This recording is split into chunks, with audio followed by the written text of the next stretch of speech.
Welcome back to Talk and Fight, another episode of Boxing News Today, courtesy of your friends and mine over at boxing247.com. Let's start off, though, with a bit of news out of the Demetrius Andrade's camp. Demetrius Andrade may soon be vacating his WBO 160-pound title to move up to 168 to become the mandatory for Canelo's strap. If Andrade moves up to super middleweight, he can immediately become Canelo Alvarez's mandatory with the WBO, putting him in a situation where he would need to defend against him or vacate. According to Eddie Hearn, Andrade, who's 31-0 with 19 knockouts, may vacate his middleweight title after receiving the bad news that the WBO has ordered him to defend against a dangerous but little-known Janabek Alimkhauli. Hearn has been banging the drum tirelessly to encourage the WBC middleweight champion Jermall Charlo, WBO mandatory Jamie Mongoya, and Triple G to face the 33-year-old Demetrius, but with no luck. Now, with the WBO ordering Andrade to start negotiations with the 2016 Olympian Janabek, who's 11-0 with 7 knockouts, it's a fight that brings nothing but trouble with no real payoff. So on goes that, and we look forward to seeing if he's successful. I'd like to see Demetrius Andrade go up against Canelo. That'd be a good fight. Anyway, I'd like to hear what your thoughts are on that as well. Drop me some comments. Let me know. Oscar Bonilla is fighting in memory of his brother on December 18th, says the headline. Oscar Bonilla, who's going up against Seth Bassler, former New England super lightweight title challenger, Oscar Bonilla returns to the ring after a 2.5-year absence on the December 18th New England Future 8 event, presented by Rivera Promotions Entertainment, that's RPE, at the Webster Town Hall, marking the first Webster, MA, Massachusetts professional boxing event in 27 years. Bonilla, who's 6-3-2 with 1 knockout, has matched against Seth Bassler, who's 0-17 in a 4-round bout, will be fighting in memory of his younger brother, the highly decorated Kevin Bonilla, who was tragically murdered at the tender age of 20 this past July in New Haven, Connecticut. Kevin was a very good amateur fighter who won a lot of tournaments, Oscar said. He was a hell of a fighter. He was born into boxing. I started boxing when I was 9, and he was born when I was 11. My mom was pregnant with him when she watched me fight. He was brought up in this atmosphere. So good for Oscar for getting back in the ring, and good luck to him against Seth Bassler. Elsewhere, we see that Gary Russell Jr. is defending his WBC title against Mark Magsayo on January 22nd. American Gary Russell Jr., who's 31-1 with 18 knockouts, will make the mandatory defense of his WBC featherweight title against Filipino Mark Magsayo in a Showtime Championship Boxing main event on January 22nd. Where that's going to be held is yet to be named. But Russell, 33, has defended his WBC belt 5 times since he defeated Mexico's Johnny Gonzalez back in March 2015. Magsayo, who's 23-0 with 16 knockouts and trained by Freddie Roach, is the number 2 contender for the WBC title and has come off a major win by defeating Mexican Julio Heja. Elsewhere, we see that Trevor Bryan is going up against Mahmoud Char January 29th as Don King wins that purse bid. Don King Promotions won the auction for the WBA Heavyweight Championship bout between Trevor Bryan and Mahmoud Char.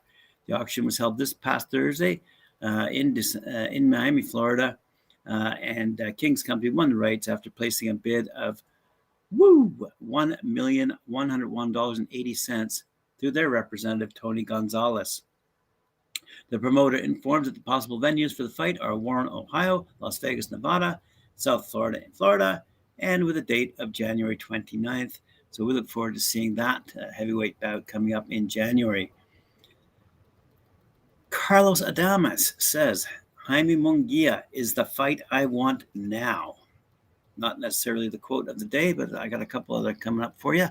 After he soundly defeated Sergey Derevyanchenko, who's 13-4 with 10 knockouts in a WBC title elimination bout this past Sunday, Carlos Adames, who's 21-1, said he now has his sights set on conquering Jaime Munguia, who's 38-0 with 30 knockouts in a winner-take-all fight for the WBC world title against Jermall Charlo, who's 32-0 with 22 knockouts.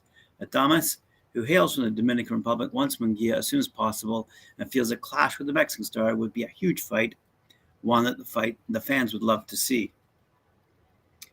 He says, I'm here to prove that I'm the best middleweight in the division. He trains in Las Vegas under the guidance of Ishmael Salas. I'm very thankful to WBC for making my fight a title elimination bout. That's the fight against Derevchenko. Now that I've been victorious, I'm one step closer of my dream becoming a world champion. I want to fight against Munguia next. Munguia has a fan-friendly style like myself, and I know this is a fight the fans will want to witness. Elsewhere, we see that Nonito Donaire is 100% confident he'll defeat Raymart Gaballo. So that is a fight coming up on December 11th. That's this Saturday night, I believe, in Carson, California at the Dignity Health Sports Park. Says Nonito Donaire, the Filipino, for me, after the Inoue fight, I saw that I still had a purpose in the sport. That purpose is to become the undisputed champion of the world. In my last fight, I came in strong against Nordano Buya because I have that purpose. I'm proud that there's another Filipino fighting at this level. I'm happy to be sharing the ring with Raymart. I know he's starving, and that he has a big dream, just like everyone in the Philippines. I know he's going to be at his best, so I made sure I'm prepared and at my best as well. I faced a lot of top guys with great power, as Gaballo has. My experience allows me to have no fear of authority. We're just focused on our strategy and how I can take advantage of his style. So that should be a good head-to-head matchup with two Filipinos coming up this Saturday night. Anyway, elsewhere, we see Vasily Lomachenko and Richard Comey prepared for war. Here are some quotes coming out of the Vasily Lomachenko Loma camp. He says, Madison Square Garden is a special place for me because during my professional career, I had lots of memorable fights here. It's a mecca of boxing. Thank you, Kami. You're a strong fighter. I think we're going to give a very interesting fight to the fans. As I said before, he has big power and reach and has experience and a big heart. I'm very excited because it's the next step in my boxing career, and it'll be very interesting for the fans. I might as well retort and let you know what Richard Comey said. After his little bit of an intro, he says, I've got all of my country, Ghana, behind me. I've got all the little children back home who want to be where I am. I know it's not an easy fight, but I'm coming. Losing is part of boxing, so regardless of how you lose, it's all about coming back. So whatever happened with that Teofimo Lopez fight is what it is. I took it as a man. I knew I needed to come back, and I came back very strong. And that's the reason why Loma chose me. And Saturday, we're going to see what happens. I believe elsewhere on that fight, we have Jared Big Baby Anderson. So he chimes in. He says, I'll be honest. He let a cruiserweight stop him, so that says it all. I had a pretty tough camp emotionally, but we came physically. We're now meant to prepare thanks to my team. They mean a lot to me. They're behind me. Alexander Tislenko said, I know I'm the underdog, but I don't care what people say. And that, my friends, concludes this episode of Boxing News Today. I hope you enjoyed it here on Talkin' Fight. Remember to like, share, subscribe our channel, and hit that notification bell. Let you know when we're coming up next. So we'll see you later this afternoon for Knuckle Up, and then later this evening for the Friday night panel.